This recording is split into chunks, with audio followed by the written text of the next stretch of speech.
దేవునికి మహిమ ఘనత ప్రభావం కలుగుగాక.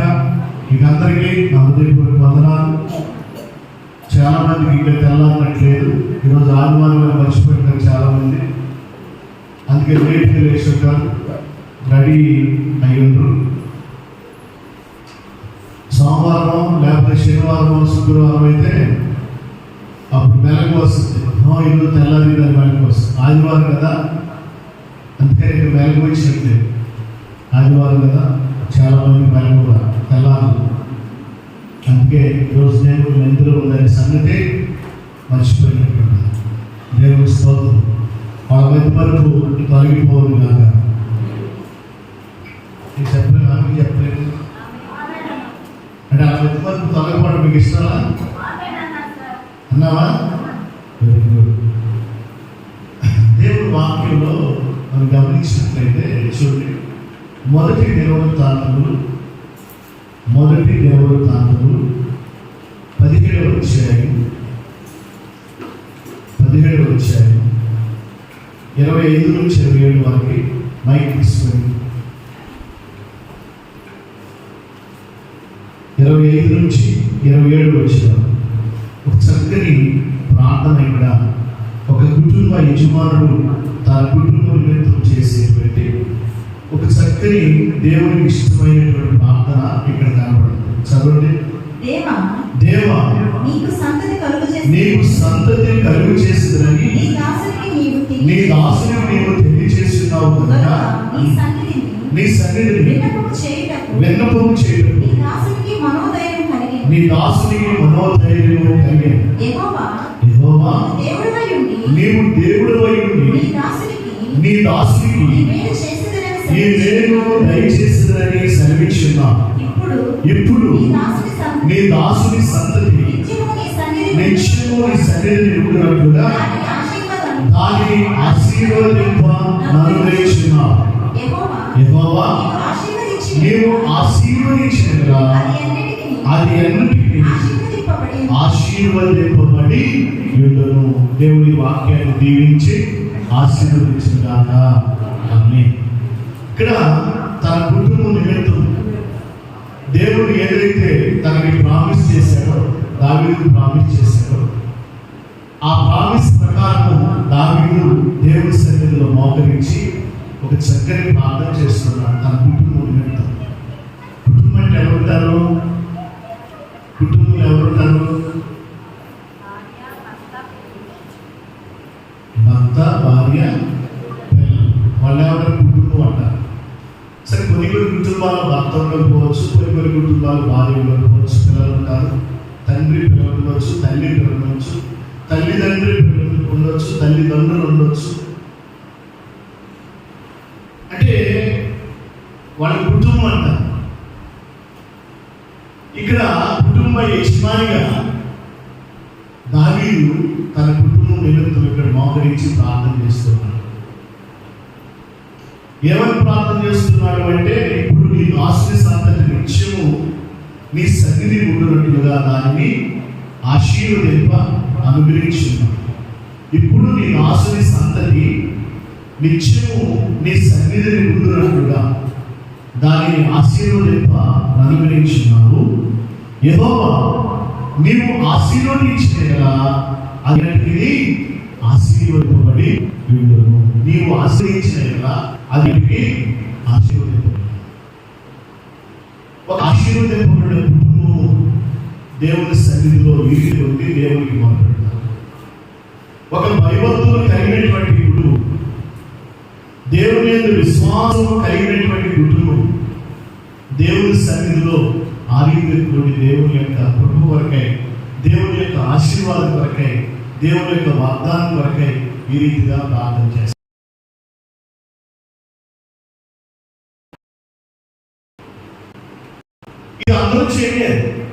ఇది అందరూ చేయలేదు. ఎవరైతే దేవుని యందు భయభక్తులు కలిగి ఉంటారో, ఎవరైతే దేవుని గురించి ఎరిగిన వారు ఉంటారో, ఎవరైతే విశ్వాసం కలిగినటువంటి వారు ఉంటారో, వారు మాత్రమే ఆయన సన్నిధిలో కుటుంబం కూడి ఆయనకి మొరపెడతారు, ప్రార్థిస్తారు, ఆయనకి ఇవ్వాల్సినటువంటి ప్రార్థిస్తారు. ఇక్కడ దావీదు ఆనందంగా తన పూర్వీకులతో ప్రార్థిస్తున్నాడు. దేవుని ఆశీర్వాదం అంటే ఏమిటో దావీదుకు తెలుసు. దేవుని యొక్క వాగ్దానం అంటే ఏమిటో దావీదుకు తెలుసు. దేవుని యొక్క వాక్యం అంటే దావీదుకు తెలుసు. దేవుడు మాట ఇస్తే మాట తప్పుగా నెరవేర్చుతాడు, మాట తప్పుడు అనే సంగతి దావీదుకు తెలుసు. దేవునికి ఉన్న ఆధిక్యత, దేవునికి ఉన్న సామర్థ్యము, దేవునికి ఉన్న మహిమ, దేవునికి ఉన్నటువంటి మరి ఆయన స్థితి సామర్థ్యము దావీదుకు తెలుసు. కాబట్టి ఆయన ఏం చేస్తున్నారో తెలుసా? ఆ దేవుని యొక్క ఆశీర్వాదం కోసం, ఆ దేవుని యొక్క దేవుని కోసం దేవుని సన్నిధిలో మోకరించి ప్రార్థిస్తున్నారు. అలా దేవుని ఇష్ట ప్రకారము ఎవరైతే చేస్తారో వారిని అంగీకరిస్తారు. వారి ప్రార్థన ఆయన ఉంటాడు, వారి ప్రార్థనకు ఆయన జవాబిస్తాడు. అంటే దేవుని యొక్క సంకల్పము, దేవుని యొక్క ఉద్దేశం, దేవుని యొక్క ఆశ ఏంటంటే ఆయన ప్రజలుగా, ఆయన బిడ్డలుగా ఎల్లవేళలా ఆయన సన్నిధిలో మనం మోకరించి ఆయన కృప వరకు వేడుకోవాలి, ఆయన ఆశీర్వాదం వరకు మనం ప్రార్థించాలి, ఆయనతో సహవాసం చేయాలి అని ఆయనకు ఆశ, ఆయనకు కోరిక. ఎవరైతే అలా చేయగలుగుతారో వారి జీవితాల్లో ఆయన తప్పుగా ఉంటాడు, ఎల్లప్పుడూ వారికి ఆయన అండగా ఉంటాడు అనే విషయం మనం అర్థం చేస్తాం. అంటే ఆయన ఇష్టమైనటువంటి వారుగా మనం జీవించాలి. లేకపోతే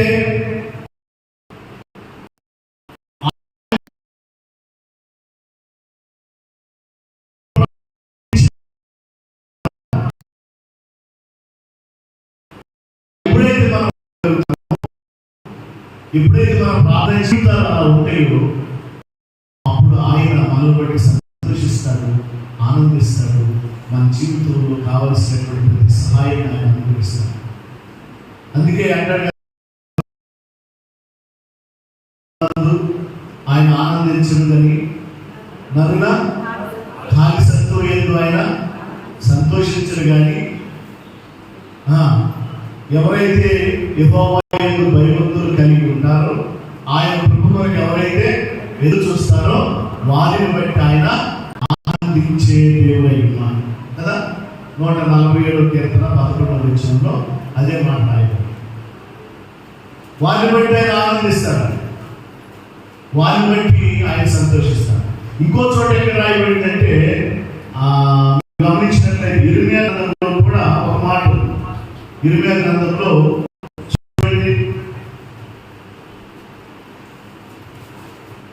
ఇర్మియా గ్రంథం 17వ అధ్యాయం అనుకుంటా, 17వ అధ్యాయం 5-6 వచనాల్లో మనం చదివినట్లయితే యెహోవా ఇలాగ సెలవిచ్చుచున్నాడు, నరులను ఆశ్రయించి శరీరులను తన ఆధారముగా చేసుకొనుచు తన హృదయమును యెహోవా మీద నుండి తొలగించుకునేవాడు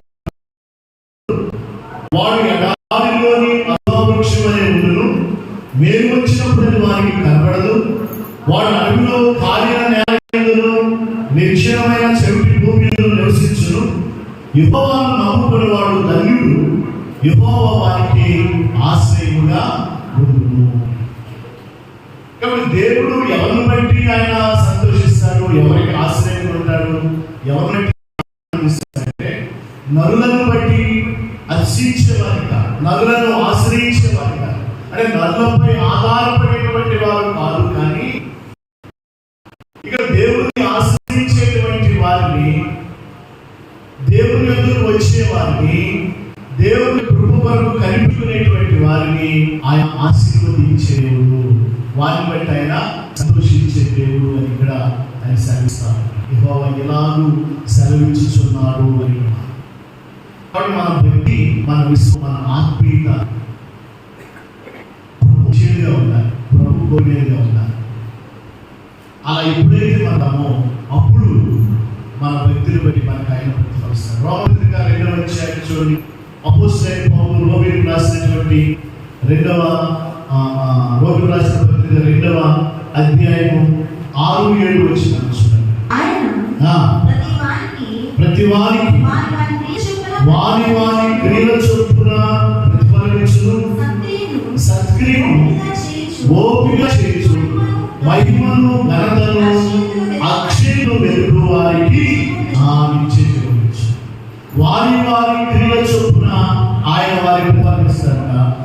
క్రియను ఓపికగా చేయొచ్చు, మహిమను ఘనతను అక్షయను వెతుకు వారికి ఆయన ఇస్తారు. అంటే ఆయన చిత్తాన్ని ఎవరైతే చేస్తారో, ఆయన చిత్తము ఎన్నుండి ఎవరైతే ప్రవర్తిస్తారో వారిని ఆయన మెచ్చుకుంటారు. వారికి ఇవ్వాల్సినటువంటి ఆ నిశ్చితిని వారికి ఇస్తారు. వారికి ఇవ్వాల్సినటువంటి ఆ ఆశీర్వాదాన్ని వారికి ఇస్తారు. వారికి రావాల్సినటువంటి ఆ ఫలాన్ని దేవుడు వారికి అనుగ్రహిస్తారు. కాబట్టి దేవుడు సులువుగా మరి దేవుడిని మనం మైపరిచేవారు, దేవుడి మరి మంచి సాక్షి కలిగి వారు కావాలి. దేవుడి విసుకోబడినటువంటి వారిగా మనం ఉండాలి తప్ప మనుషుల యొక్క మెప్పు కోసం మనం ప్రయత్నం చేసేవారుగా ఉండకూడదు. మనుషులను సంతోషపెట్టే వారుగా మనం ఉండకూడదు. మనుషుల ఎదుట మనం గణపరచబడేటువంటి వారుగా మనం ఉండకూడదు. దేవుని మెప్పును పొందేవారుగా, దేవుని ఘనతను పొందేవారుగా, దేవుని సంతోషపెట్టేవారుగా, దేవుని ప్రజలుగా మనము ఉండాలి అని, అలా ఉన్నప్పుడు దేవుడు మనసులో చేయవలసిన ప్రతి కార్యాన్ని ఆయన చేస్తాడని ఈ వాక్యం ద్వారా మనము ప్రార్థన చేస్తున్నాం. అందుకే సంఘంతో ఆయన చెప్పే మాట, కొరింథీ సంఘంతో అపోస్తలుడైన పౌలు పరిశుద్ధాత్మ చేత నింపబడి ఈ 10వ అధ్యాయము 10వ వచనంలో చూడండి, ప్రభు మెచ్చుకున్నాడే యోగ్యుడు కానీ తానే మెచ్చుకున్నాను యోగ్యుడు కాదు. ఎవరు యోగ్యుడంట? ప్రభు మెచ్చుకున్న వాడే యోగ్యుడు అంట. అంటే ప్రభు మనల్ని మెచ్చుకోవాలి. ప్రభు ఎలా అంటే ఈ భూమి మీద మనం జీవించేటువంటి మంచి ఆత్మీయ విశ్వాసమైన జీవితాన్ని ప్రభు మనం మెచ్చుకుంటాడు. అది గమనించాలి. పరిశుద్ధాత్మ దేవుడు పౌలు ద్వారా సంఘానికి చెప్పే మాట ఏంటంటే, ప్రభు మెప్పు కోసం మీరు ప్రయత్నం చేయండి అన్నాడు. మనుషుల మెప్పు కోసం కాదంటే ప్రభు మెప్పు కోసం మీరు ఉండండి, మీరు జీవించండి, మీ భక్తిని కొనసాగించండి. ప్రభువుని మనం మైపరిచే వారు కాకుండా, ప్రభు యొక్క మెప్పు పొందుకునే వారుగా మనం మన భక్తి జీవితం జీవించుకోకుండా ఈ లోకంలో మన ఇష్టానుసారమైన జీవితాన్ని జీవించడం ద్వారా ఎటువంటి లేదు అనే విషయాన్ని మనం అర్థం చేసుకోవాలి. ఎందుకంటే ప్రభు మన హృదయాన్ని చూసే దేవుడు. మన భౌతికమైనటువంటి వాటిని వాటిని పట్టించుకునేవాడు కాదు, కానీ మన అంతరంగ హృదయాన్ని ఆయన పట్టించుకునేవాడు. అని ఏ రీతిగా మనము ఆయన్ని మహిమపరుస్తున్నాము, ఏ రీతిగా మనం ఆయనకి ఇష్టమైన వారిగా జీవిస్తున్నాము, ఏ రీతిగా మనం ఆయన చిత్తానుసారంగా ప్రవర్తిస్తున్నాము, మన క్రియలు కానీ, మన ప్రవర్తన కానీ, మన సాక్ష్యం కానీ, మన ప్రార్థన జీవితం కానీ, మన విశ్వాస జీవితం కానీ, ఈ భూమి మీద మనం జీవించేటువంటి ఆ జీవితము ప్రభువుకి ఇష్టమైనది ఉందా లేదా అనేది అక్కడ ప్రభుత్వం చూస్తారు. అంతే తప్ప మరి ఎంత మనము లోపల ఎంత బాగున్నాము, ఎంత చక్కగా జీవిస్తున్నాము అనేది దాన్ని చూడాలి. దాని గురించి ఆయన మరి ఏమాత్రము ఆసక్తి చూడదు. పరిశుద్ధ గ్రంథంలో మనం గమనించినట్లయితే యేసు ప్రభు వారి యొక్క విశ్వాసం ద్వారా, వారి యొక్క క్రియల ద్వారా, వారి భక్తి ద్వారా వారి ప్రభు యొక్క మెప్పుతారు. ప్రభు మెప్పుకుంటారు. కాబట్టి దేవుని సంఘమే దేవుని బిడ్డలుగా కూడా దేవుని ప్రజలమై మనము ప్రభు యొక్క పొందేవారు. ప్రభు యొక్క మెప్పు పొందేటువంటి వారంగా మనం ఉండాలంటే మన ప్రవర్తన, మన క్రియ, మన మాట, మన భక్తి, మన విశ్వాసం, మన ఆత్మీయత ప్రభుకి ఇష్టమైనది ఉండాలి, ప్రభు కోరుకుంటున్నాడు. అలా లేకపోతే నువ్వు ఎన్ని సంవత్సరాలు నువ్వు భక్తి జీవితం జీవించినా కానీ దానివల్ల ఎటువంటి ప్రయోజనం లేదు అనే విషయాన్ని గమనించాలి. మత్తయి సువార్త చూడండి, మత్తయి సువార్త 15వ అధ్యాయం, మత్తయి సువార్త 15వ అధ్యాయం 28వ వచనం చూడండి. అందుకు యేసు, అమ్మా నీ విశ్వాసం గొప్పది, నీవు కోరినట్టే నీవు అవునుగా చెప్పు. ఆ గడిలోనే ఆమె కుమార్తె స్వస్థత పొందెను. ఒక ఉన్నతమైన చెందినటువంటి ఒక స్త్రీ, ఒక ఉమెన్,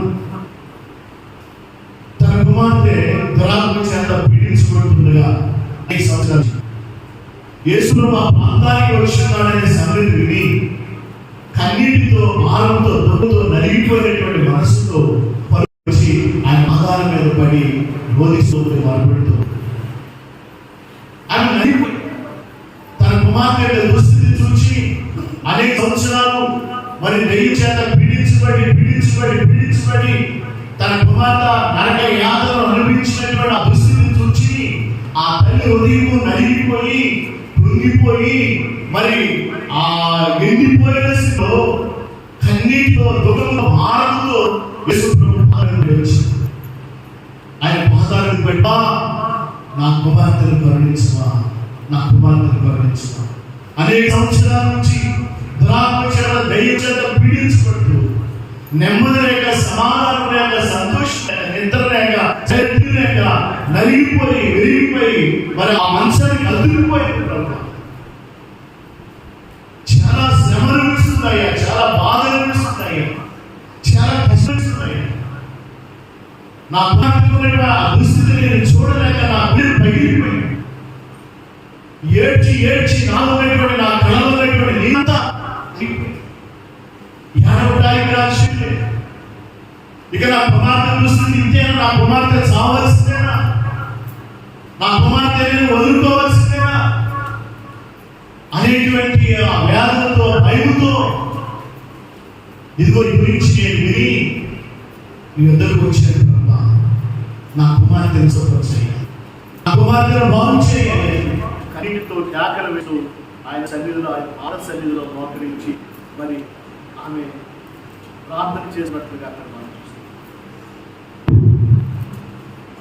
యేసులో నమ్ముతున్నాడు, ఏం మాట్లాడలేదు. డాన్సింగ్ పెట్టడం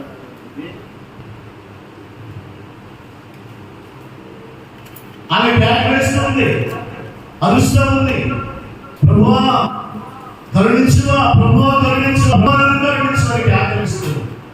మౌనుకున్నాడు, ఏం మాట్లాడు. పక్కన ఉన్న శిష్యుడు ప్రభా ఆ బ్యాక్లెస్ పంచే ప్రభా ఈరోజు ఏమో మరణం బ్యాక్లెస్ ప్రభా ఆ కుమార్తెను కరుణించువా, కనికరించువా, జ్ఞానం ఏడుస్తూ అని దేవుడు ప్రభు మాట్లాడుతాడు. అప్పుడు ప్రభు నోరు తెరిచి మాట్లాడాడు. 24 వచ్చిన ఆయన ఇశ్రాయేలు ఇంటి వారై నశించిన గొర్రె ఎదుకే కానీ మరి ఎవరి ఎదురు నేను పంపడలేదు. నేను ఎవరి ఎదురు నేను పంపాను. ఎవరైతే ఇశ్రాయేలు ఉన్నారో నశించిపోయి వారి కోసమే వచ్చాను, మీకోసం నేను రాను, మీ అన్ని కోసం నేను రాను అని ప్రభు మాట్లాడాడు. ప్రభు సహాయం చేయమని మరలా ఆయన ప్రభు చెప్పిన మరలా ప్రభా నాకు సహాయం చేయాలి, నాకు సహాయం చేయాలి. ఆమె ప్రభు మరలా ప్రభు మాట్లాడుతున్నాడు. ఇతరులు తీసి కుక్క పిల్లలు వేయడం భావి కాదు, పిల్లలు కుక్కలు వేయడం భావి కాదు. కాబట్టి వారిని స్వస్థపరచడం వరకు ఆమెంటుంది. నిజమే ప్రభా, కుక్క పిల్లల యొక్క తల మీద పడినటువంటి రొట్టె మొక్కల్ని ఎరుగుతుంటే కదా, ఇదిగో నేను కూడా కుక్క పిల్లలాంటి దాన్ని అయినా పర్లేదు నా కుమార్తె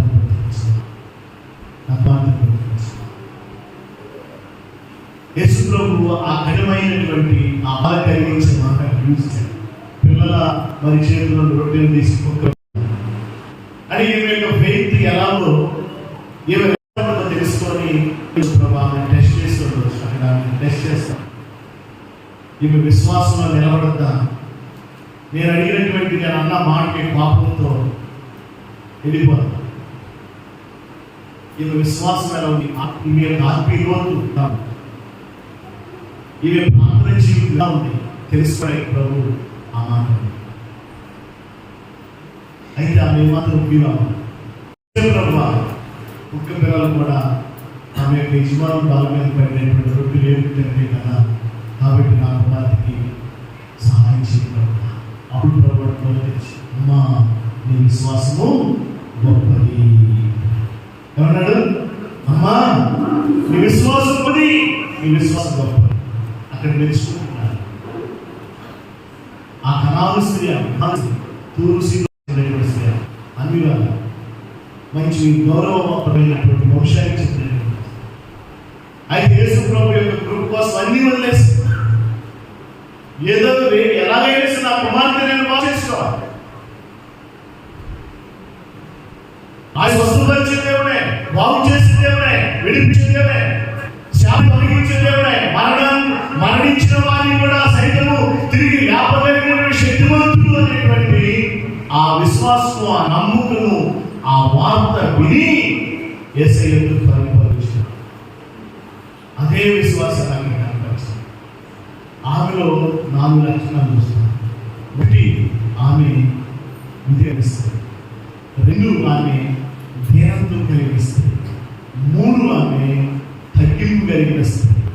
4, ఆమె విశ్వాసం కలిగిస్తుంది. విశ్వాసం కలిగిస్తుంది. ఇదేగా ధ్యానంతో తగ్గింపు విశ్వాసం. దేవుడు అది చూస్తాడు. నీ విశ్వాసం చాలా గొప్పది. నీ విశ్వాసం చాలా గొప్పది. విశ్వాసం చాలా కాబట్టి నువ్వు కోరుకున్నట్టే ఇదిగో నీకు మాత్రం స్వస్థత కలిగింది. పోయి ఆ ఇంటికి చూస్తే ఆ దెయ్యం నుంచి విడిపించబడి స్వస్థత పొందినట్టుగా బాగున్నట్టుగా మనం చూస్తున్నాం. దేవుని బిడ్డ, దేవుని సంగమా, ప్రభువుకి ఎలా ఉన్నా? నీ విశ్వాసం ఎలా ఉంది? ఎలా ఉంది? నీ ధ్యానం ఎలా ఉంది? నీ విధేయత ఎలా ఉంది? నీలో ఉన్నాయి? నీలో విశ్వాసం ఉందా? నీలో తగ్గింపు ఉందా? నీలో ధ్యానంతో ఉందా? నీలో ధైర్యం ఉందా? అవి ఉంటే ప్రభు దృష్టిలో యోగ్యురాలు. ప్రభు నీకున్నటువంటి ఆ పాలిసి బట్టి ప్రభు అవి నీలో లేకపోతే నువ్వు తెచ్చి సరి చేసుకో. అవి లేకుండా ఎంత భక్తి చేసినా కానీ, ఎంత విశ్వాసం చేసినా కానీ, ఎంత ప్రార్థన చేసినా కానీ, ఎన్ని సంవత్సరాలుగా నువ్వు క్రైస్తవులుగా జీవించినా కానీ నీ భక్తి వ్యర్థమే, నీ విశ్వాసం వ్యర్థమే, నీ క్రైస్తవులు వ్యర్థమే. మనుషుల కోసం నువ్వు భక్తి చేయడం అవసరంలా, మనుషుల మెప్పు కోసం నువ్వు భక్తి చేయడం అవసరంలా, మనుషుల కోసం నువ్వు భక్తి చేయడం అవసరంలా. దేవుని కోసం నువ్వు భక్తి చేయాలి. దేవుని మెప్పు కోసం చేయాలి, దేవుని కృప చేయాలి, దేవుని సమాధానం కోసం చేయాలి, దేవుని ఆశీర్వాదం కోసం చేయాలి, దేవుని యొక్క సంపాదించుకోవడానికి నువ్వు భక్తి జీవించాలి తప్ప మనుషుల కోసము, నీ మెప్పు కోసము, నీ ఘనత కోసము, నీ కోసము ఇదిగో నటనకరమైన పనిచేసినందువల్ల ఎటువంటి ప్రయోజనం లేదు. అది ప్రభు ఎదుట ఊరికి గుడ్డగా ఉంటుందనే సంగతి ఈ కనాను స్త్రీ విశ్వాసం చాలా గొప్పదని ఆమె దీనత్వాన్ని బట్టి, ఆమె తగ్గింపును బట్టి, ఆమె విధేయత బట్టి యేసు ప్రభు ఆమెను మెచ్చుకున్నట్టుగా మనం చూస్తున్నాం. రెండో విషయాన్ని మనం గమనించినట్లయితే చూడండి, మార్కు సువార్త 14వ అధ్యాయం. మార్కు సువార్త 14వ అధ్యాయం 6వ వచనం. అందుకు యేసు ఈమె జోలికి పోకుడి, ఎందుకు తొందరపెట్టుచున్నారు? మంచి కార్యం చేసేను, ఎల్లప్పుడూ మీతోనే ఉన్నారు, మీకు ఇష్టమైన వారికి మేలు చేయవచ్చు, నేను ఎల్లప్పుడూ మీతో ఉండను. ఈమె తన శక్తి కొలది చేసి నా ఉత్సాహం నిమిత్తము నా శరీరము ముందుగా అభిషేకించెను. సర్వలోకములో ఎక్కడ ఈ సువార్త ప్రకటింపబడునో అక్కడ ఈమె చేసినది జ్ఞాపకార్థముగా ప్రశంసింపబడును. మీతో నిశ్చయముగా చెప్తున్నాను. రెండవ వ్యక్తి ప్రభు కోసం ఘనమైన చేసిన ఈ బేతనీ మరియా, ఈమె ప్రభు కోసం ఏం చేసిన ఘనమైన కనిపిస్తుంది. ఏం కనిపిస్తుంది అంటే ఒక మరి జఠమాంసి ముఖ్య విలువ జరిగిందంట. ఆ దినాల్లో ఖర్చు 150 రూపాయలు ఖర్చు పెట్టి ఆగాను. 2024 సంవత్సరాల క్రితము ఆమె యేసు ప్రభువును అభిషేకించడానికి ఖర్చు పెట్టినటువంటి డబ్బులు 160 రూపాయలు. ఇప్పుడు ఎన్ని లక్షలో మరి ఎంతో నాకు 2 లక్షలు ఉంటారు. ప్రభుని అభిషేకించడానికి అంత విలువైనటువంటి జన్మాంశులు వచ్చి యేసు ప్రభు మీద పోసి యేసు ప్రభు అభిషేకించారు. అంటే ప్రభు కోసం ప్రభుని ఆరాధించి ప్రభు విలువైనటువంటి ఘనకార్యం చేసింది. ప్రభు కోసం తన శక్తికి మించినటువంటి కార్యం, శక్తికి మించిన కార్యం.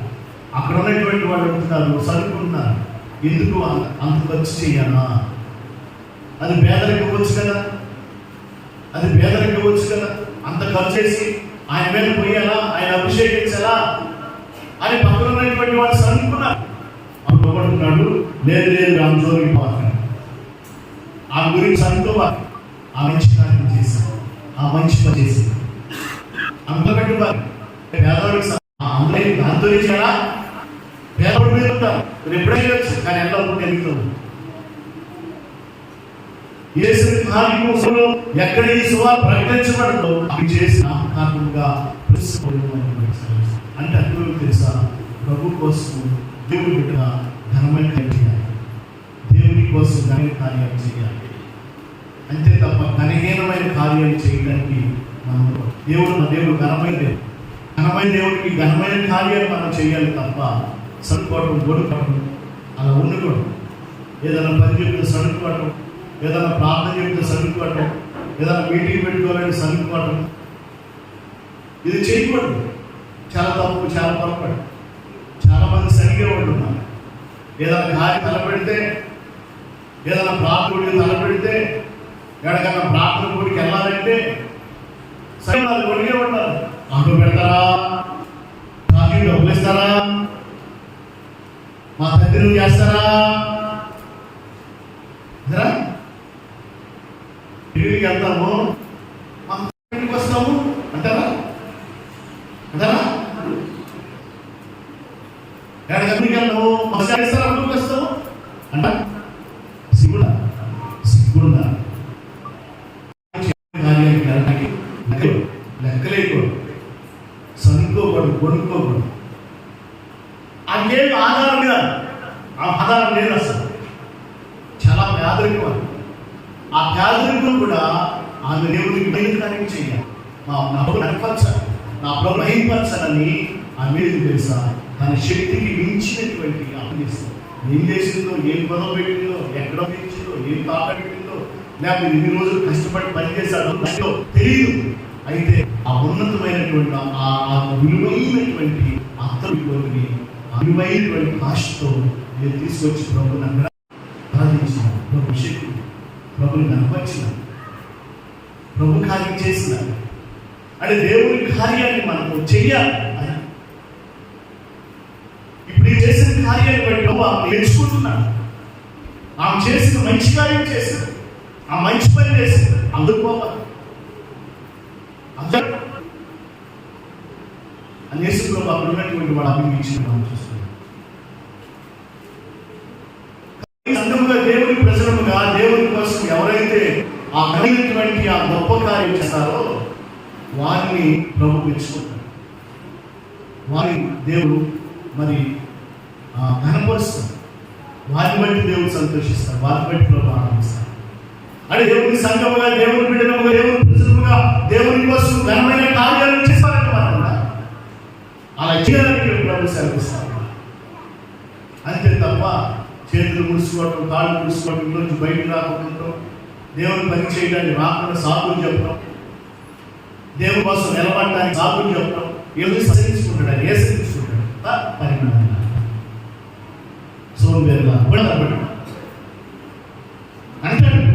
సాగు చెప్పేవాడిని, రకరకాలుగా తప్పించుకోవడం చూసేవాడిని, నటించేవాడిని పడినాదాలు పడి నిజం. నేను ఎప్పుడు చెప్తాను, షో చేస్తా ఉన్నా, పని చేయదు, అక్కడ షో చేస్తా ఉంటాను. వచ్చామా అక్కడ తొడలేదు, అక్కడ ఇక్కడ నమ్మకం దాన్ని తొడలేదు. ఆయన కాగితం లేవు, అని మేనేజ్మెంట్ చేయటండి. ఇల్లు ఎవరన్నా మేనేజ్మెంట్ చేయటం అంటే చేసేవాడు కూడా ఉండాలి. నేను మాత్రం చెప్పేవాడు అక్కడ దిగలేదు, ఇక్కడే దిగలేదు. నువ్వు తీయొచ్చు కదా, చేయొచ్చు కదా, నువ్వు చేయవు, నువ్వెందుకు వచ్చినా షో చేయటంట. ఆ షో చేసేవాళ్ళు దేవుడు అట్టాగే షోనే పెడతారు. కష్టపడేవాడిని, ప్రయాసపడేవాడిని, హార్ట్ఫుల్గా ప్రభు కోసం నిలబడేవాడిని ఆయన ఎప్పుడు కాపాడుతుంటాడు, వాళ్ళని ప్రేమిస్తూనే ఉంటాడు, వాళ్ళ జీవితాలు కార్యం చేస్తూనే ఉంటాడు. వాళ్ళ యొక్క కుడి చేయి పట్టుకుని నేను నీకు తోడుగా ఉన్నాను, భయపడకుండా అని ఆయన ఆపేస్తాను. దేవుడికి చేయాలని దేవుడు ఉన్నారు. అలా ఇప్పుడే దేవుడి పని మనం చేస్తామో దేవుడికి యోగ్యంగా దేవుడు మన యోగ్యులుగా ఇస్తారు, మనం పెంచుకుంటాం. దేవుడు ప్రభు పెంచిన వాళ్ళని మనం ఉండాలి తప్ప మనుషులకు పెంచాలి ఉండదు. కొంత కాసేపు మన ముందు మనం పెంచుకుంటాం, తర్వాత చాటుకి తర్వాత మన ముందు తిరుగుతారు. మనుషుల సంగతి మనం అనిపిస్తాం.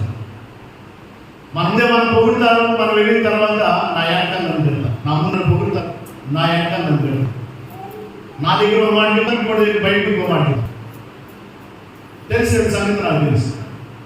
కాబట్టి మనుషులు మీకు అవసరం, మనుషులు పొగడతలు అవసరం, మనుషుల ఘనత అవసరం. ప్రభు కావాలి, ప్రభు కావాలి, ప్రభు ఘనత కావాలి. ప్రభు ద్వారా మనం మెచ్చుకునే ఇంట్లో మన యొక్క భక్తి జీవితం ఉండాలి, మన విశ్వాస జీవితం ఉండాలి, మన ఆత్మీయ జీవితం, నటించే జీవితం మాత్రం ఆయన మెచ్చుకుంటారు. అందుకే ప్రభు అంటాడు, ఓ పరిచయులారా, ఓ సద్దులారా, మీరు పై మాత్రమే కడిగి శుద్ధిగా లోపల కడవలు నువ్వు పై మాత్రమే పెడతావు. ఎందుకు పై అందంగా కనపడాలి, ప్లేట్ పైకి అందంగా కనపడాలి, లోపల మాత్రము మట్టితోనూ చిరుగుతోనూ కంపు కొట్టే రాకపోయింది. లోపల చాలా మంది హృదయాలు లోపలేమో కంపు కొట్టి రీతుంటే పైకి మాత్రం చాలా అందంగా, చాలా చక్కగా, చాలా పరిశుద్ధంగా, చాలా నీతిమంతులుగా, చాలా భక్తిమంతులుగా, చాలా విశ్వాసం కలిగిన వాడు కనపడతారు. పైకి హృదయం చూస్తే ఆ పని కట్టుకుంటే ఎలా కంపుకుంటుందో చాలా మంది హృదయాలు చూస్తే లోపల కంపు కొట్టి వాస్తుంది. అది ఏ హృదయం అయితే యథార్థం ఉంటుందో, ఏ హృదయం అయితే నీతి కలిగి ఉంటుందో, ఏ హృదయం అయితే పశ్చాత్తాపం కలిగి ఉంటుందో, ఏ హృదయం అయితే పరిశుద్ధత కలిగి ఉంటుందో, ఏ హృదయం అయితే దేవునికి భయపడదో, ఎవరైతే దేవుని భయభక్తులు కలిగి ఉంటారో వారిని మాత్రమే ప్రభు మెచ్చుకుంటాడు, వారిని మాత్రమే ప్రభు కోరుకుంటాడు, వారిని మాత్రమే ప్రభు గర్వపరుస్తాడు, వారిని మాత్రమే ప్రభు తన యొక్క పాత్రగా వాడుకుంటాడు.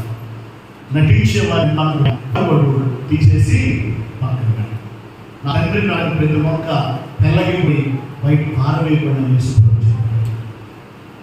నాటిన మొక్క అది ఎదగదు, నాటిన మొక్క ఎదుగు. తండ్రి చేత ఎవరైతే నాటబడతారో వారు మాత్రమే ఎదుగుతారు, వారు మాత్రమే ఫలిస్తారు, వారు మాత్రమే ఫలాలిస్తారు, వారు మాత్రమే ఇది సంతోషంగా చేస్తారు. ఆ నాటబడినటువంటి మొక్కలు తీసేసి, అంటే నాటిన ప్రతి అంటే వాళ్ళు ఆపేయలేదు, క్రమంగా దేవుడి మీద రాలేదు, మోకరి ప్రార్థన చేయలేరు, ఉపవాసం లేరు, దేవుని పరిచయం చేయలేరు, దేవునికి ఇవ్వాల్సిన ప్రాధాన్యత ఇవ్వలేరు, దేవునికి కనపడలేరు, దేవునికి ప్రేమపడి దేవుని పరుగులేరు, పక్క నుండి రాజేస్తా ఉంటారు. వీళ్ళే నాటి మొక్కలు ఈ మొక్కలు తీసి లాగి బయటపడేస్తారు.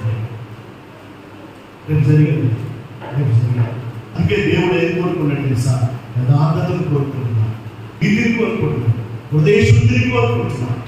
ఎవరైతే ఆరించుకుంటారు, ఎవరైతే ఆయన గణపరిచేవారు ఉంటారు, ఎవరైతే ఆయన మహిమపరిచేవారు ఉంటారు, ఎవరైతే ఆయన నిలిచేవారు ఉంటారు, ఎవరైతే ఆయన కోసం ప్రయాసపడేటువంటి వారు ఉంటారో వారిని ఆయన పిలుచుకుంటాడు, వారిని ఆయన కనపరుస్తాడు, వారికి ఇవ్వాల్సినటువంటి ప్రాధాన్యత వారికి ఇస్తాడు. మూడో వ్యక్తి గురించి తెలుసుకున్నాం. యోహాను సువార్త ముందు లోక సువార్త 7వ అధ్యాయం. లోక సువార్త 7వ అధ్యాయం 28వ వచనం. స్త్రీలు కనిన వారిలో యోహాను కంటే గొప్పవాడెవడును లేడు. మూడో వ్యక్తి ఎవరంట? బాప్టిజం ఇచ్చు స్త్రీలు కనిన వారిలో యేసు ప్రభు చెప్తున్నాడు. యోహాను గురించి సాక్షి చెప్తున్నాడు. స్త్రీలు కనిన వారిలో యోహాను కంటే గొప్పవాడెవడును లేడు. బాప్టిజం ఇచ్చేవాడు. ఎందుకు ఆ మాట ప్రభు అన్నాడంటే, యోహాను నీతిమంతుడు, యోహాను పరిశుద్ధుడు, యోహాను మరి దేవుని కోసము మరి హతసాక్షి, దేవుని కోసము యేసుక్రీస్తు ప్రభు కోసం ముందుగా పంపబడినటువంటి యోహాను ప్రవక్త అయి ఉండి తగ్గింపు కలిగిన వాడు. ఆయన అంటాడు,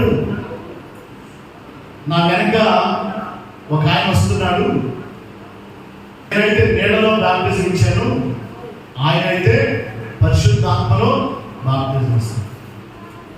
ఆయన చెప్పుల వారు విప్పడానికి కూడా నేను యోగ్యుడు కాను అంటాడు. ఆయన చెప్పుల వారు విప్పడానికి యోగ్యుడు కాను అని యేసు ప్రభు కంటే ముందు పంపబడిన వాడు అంటాడు. అరణ్యంలో ఎగిరిస్తున్న ఒక స్వరాన్ని, ఒక శబ్దాన్ని అంటాడు. ఆయన మార్గాన్ని సరళం చేయడానికి ముందుగా పంపబడ్డాను. మెట్టగా ఉన్నటువంటి స్థలాన్ని సరళం చేయడానికి నేను వచ్చినా. కాబట్టి ఆయన ఎంచవలసినది, నేను తగ్గవలసినది అని తను తాను తగ్గించుకున్నాను. ఎక్కడ ఆయన తను తాను హెచ్చించుకోవాలి. యేసు ప్రభు కంటే ముందు వచ్చాను కదా, నేను ప్రవక్తను కదా, దేవుడు నన్ను పంపించాడు కదా, నేనే గొప్పదా అని అనుకోని ఆయన తను తాను తగ్గించుకున్నాను. దేవుడు ఏ ఉద్దేశంతో అయితే పంపించాడో యోహాను, ఆ ఉద్దేశాన్ని నెరవేర్చడానికి నిలబడినటువంటి వ్యక్తిగా ఉన్నాడు యోహాను. ఎటువంటి స్వార్థం కానీ, ఎటువంటి ద్వేషం కానీ, ఎటువంటి కోపం కానీ, ఎటువంటి కక్ష కానీ, ఎటువంటి ఆయాసం కానీ, ఎటువంటి స్వలాభం కానీ, ఎటువంటి అపవిత్రత కానీ, పాపం కానీ, లోక సంబంధమైన మాలిన్యం కానీ అంటకుండా తను తాను కాపాడుకున్నాడు, తను తాను ప్రత్యేకపరుచుకున్నాడు, దేవుని కోసం తను తాను అర్పించుకున్నాడు. అందుకే యోహాను గురించి ప్రభు సాక్షిగా, స్త్రీలు కనిన వారిలో యోహాను లాంటి వారు ఎవరు లేరు. యోహాను లాంటి వారు. ఇంకో చూడండి, యోహాను సువార్త 5వ అధ్యాయం, యోహాను సువార్త 5వ అధ్యాయం చూడండి, 35వ వచనం చదువు. యోహాను 5:30. అతడు మండుచు ప్రకాశించుచున్న దీపమై ఉండెను. అతడు మండుచు ప్రకాశించుచున్న దీపం. ఎవరు? యోహాను. అంటే భూమి మీద అతను జీవించిన దినాలు, జీవించిన సంవత్సరం, తప్పు సంవత్సరాలు జీవించాడు. ఆయన జీవించిన సంవత్సరాలన్నీ ఆయన మండుచు ప్రకాశించు దీపం అని అన్నాడు. మండుచు ప్రకాశించాడు. ఎక్కడ ఆగిపోలేదు, ఎక్కడ చల్లారిపోలేదు, ఎక్కడ పడిపోలేదు, ఎక్కడ తప్పిపోలేదు, ఎక్కడ జారిపోలేదు, ఎక్కడ దారి తప్పలేదు. ఏ విషయంలోనూ బలహీన కాదు, ఏ విషయంలోనూ బంధించున్నాడు. అతడు బ్రతికిన సంవత్సరాలు మండుచు ప్రకాశించు దీపం అనే ఆ దీపము అనేక మందికి ఎలా దారి చూపిస్తుందో, చీకటి కలిగించి అనేక మంది వెలుగు ఎలా అది ప్రసరిస్తుందో, అలాగే ఈ యోహాను కూడా అనేక మందికి వెలుగు చూపించేవాడు. తను జీవించాక మండుతున్నాడు. ఎక్కడ చల్లారిపోవాలి, ఎక్కడ పడిపోవాలి, ఎక్కడ జారిపోవాలి, ఏ విషయంలోనూ అతను ఏ కోపం అనేది అతను గంటనా. అందుకే ఇక్కడ యేసు ప్రభు ద్వారా మంచి సాక్ష్యాన్ని పొందాడు. అతను మండుచు ప్రకాశించు దీపమై ఉన్నాడు. ఈ ముగ్గురు గురించి ప్రభు మెచ్చుకుంటున్నాడు. కనాను స్త్రీ గొప్ప విశ్వాసం కలిగిన స్త్రీ. బేతని మరియా ప్రభు కోసం ఘనమైన కార్యం చేసినటువంటి స్త్రీ. బాప్తిజం ఇచ్చి యోహాను మండుచు ప్రకాశించు దీపమై. ఈ ముగ్గురు గురించి ప్రభు అక్కడ వారు మెచ్చుకున్నాడు, వారి గురించి సాక్ష్యం. ఆ తరంలో వారు ఆ పేరు పొందారు. ఈ తరంలో మనం ఉన్నాం. నీ సంగతి ఏంటి?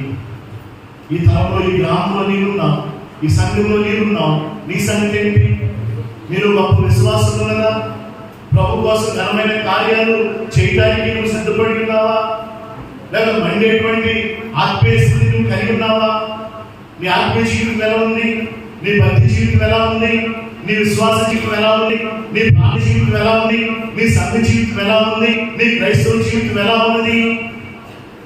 ప్రభు మెచ్చుకునే స్థితిలో నీవు ఉన్నావా? నీ సాక్షి బాగుందా? నీ ప్రవర్తన బాగుందా? నీ క్రియలు బాగున్నాయా? నీ శాస్త్రం బాగున్నాయా? నీ నడక బాగుందా? నీ పడక బాగుందా? ఏ రీతిగా నీ యొక్క మరి భక్తి జీవితం ఉన్నది?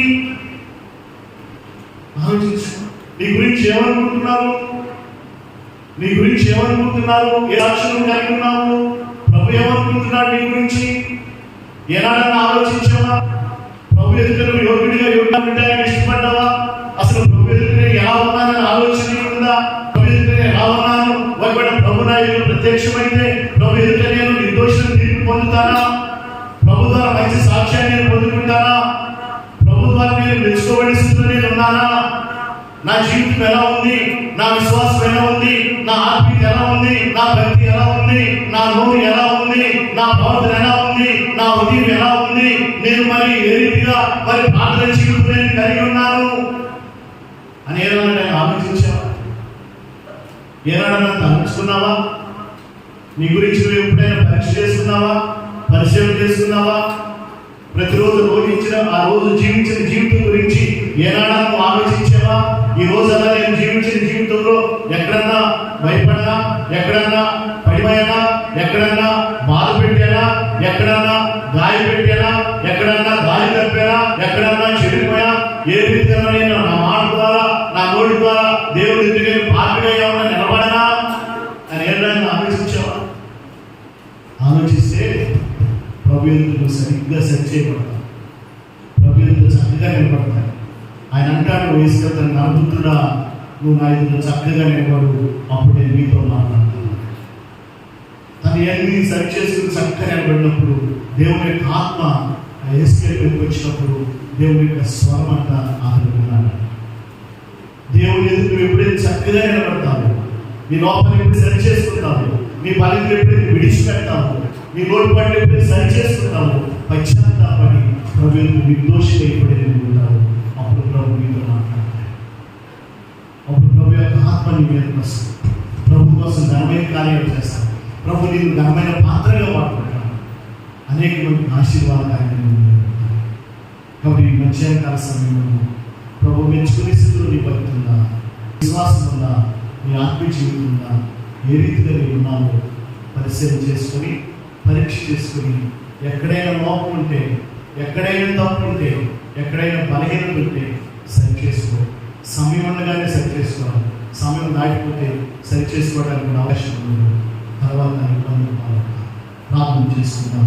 దేవుడి వాక్యాన్ని దీవించి ఆశీర్వదించుదాం. ప్రార్థన చేసుకుందాం. కళ్ళు మూసుకుందాం.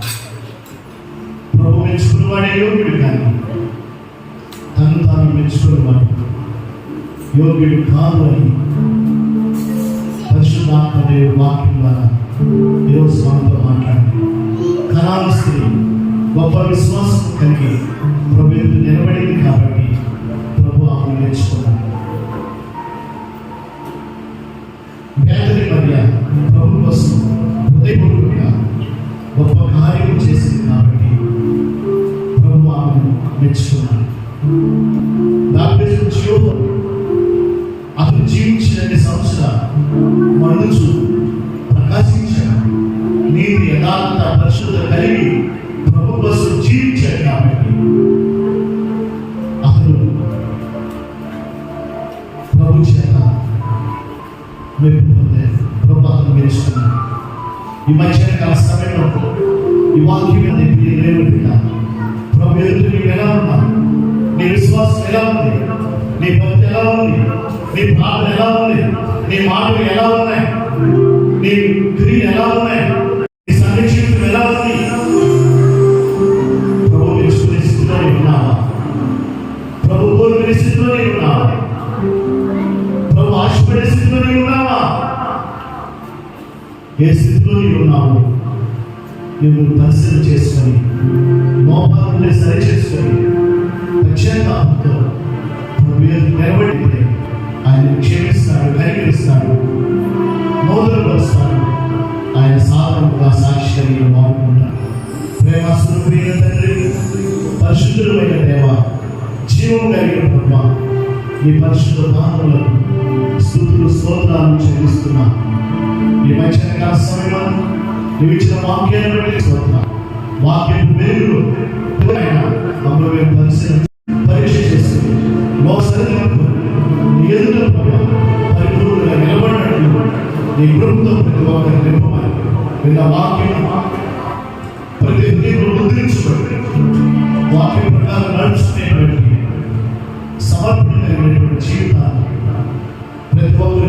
నువ్వు సహాయం చేయాలి. నీ కృపస్థానం ప్రతిమను అప్పగించాను. యేసు నామములో ప్రార్థించి అడుగుచున్నాను పరమ తండ్రి. ఆమేన్. ప్రశాంతి ప్రత్యేకమైన పాల్గొనవచ్చు.